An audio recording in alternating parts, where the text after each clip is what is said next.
slide နဲ့ swing window တို့ကိုအသုံးပြုရမှာတွေ့ရှိနိုင်တဲ့အားသာချက်အားနည်းချက်လေးတွေပဲဖြစ်ပါတယ်။နံပါတ်9ရေရှည်ခံနိုင်ရှိမှုအပိုင်းမှာဆိုရင် slide window များကဘိန်းလုံးများကောင်းစွာမလဲရှင်းကြောင်းအဖွင့်ပိတ်ချက်ရှင်နဲ့ရှမ်းမွိုင်းများမကောင်းတော့ရှင်းကြောင်းအတန်ဆူညံမှုများမှာလွဲ၍ကြီးကြီးမားမားပြုပြင်ထိန်းသိမ်းရန်လိုအပ်မှုမရှိနိုင်ပါ။ Casement window များမှာဆိုရင်တကားအဖွင့်ပိတ်အကျဉ်းများတဲ့အတွက်ကြောင့်ပတ်တာကိုဆွဲထားတဲ့စကူများရှော့ထွက်လာနိုင်ခြင်းနဲ့လက်ကင်များချော်ခြင်း၊ကျိုးခြင်း၊ဂျာတီဥရုတန်ကြောင့်ပတ်တာများအဖွင့်ပိတ်ကျနိုင်ခြင်း၊လိုင်နာများမကောင်းတော့ခြင်းကြောင့်ရေယိုနိုင်ခြင်းစတဲ့အချက်တွေကိုဖြစ်ပေါ်လာနိုင်စေပါတယ်။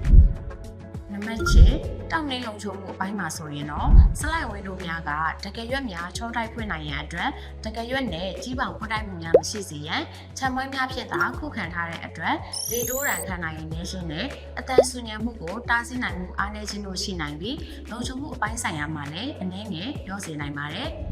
Casement window များအနေနဲ့ကတော့လိုင်နာများအသုံးပြုပြီးလက်ကင်များမှာလည်း lever arm များကိုအသုံးပြုထားတဲ့အတွက်ကြောင့်တကယ်ရွက်နဲ့ကြီးပေါင်ကိုအဟအလက်မရှိစေပဲတင်းကျပ်စွာပိတ်ထားနိုင်ပါတယ်။အခုပြောပြပေးသွားတဲ့အချက်လေးတွေကတော့ slide နဲ့ swing window တို့ကိုအသုံးပြုရမှာတွေ့ရှိနိုင်တဲ့အားသာချက်အားနည်းချက်လေးတွေပဲဖြစ်ပါတယ်။အခုအချက်လေးတွေကတော့ရေဘူးရာအပြင်ဖြစ်နိုင်ခြေအပေါ်အခြေခံထားတဲ့အတွက်အများဆုံးတွေ့ကြုံနိုင်တာလေးတွေကိုပြောပြပေးသွားတာပဲဖြစ်ပါတယ်ရှင်။နောက်ထပ်တစ်ပုဒ်မှာလည်းအလူမီနီယံနဲ့ပတ်သက်ပြီးသိထားတဲ့စိတ်ဝင်စားစရာအကြောင်းအရာတွေကိုထပ်မံမျှဝေပေးသွားမှာပဲဖြစ်ပါတယ်ရှင်။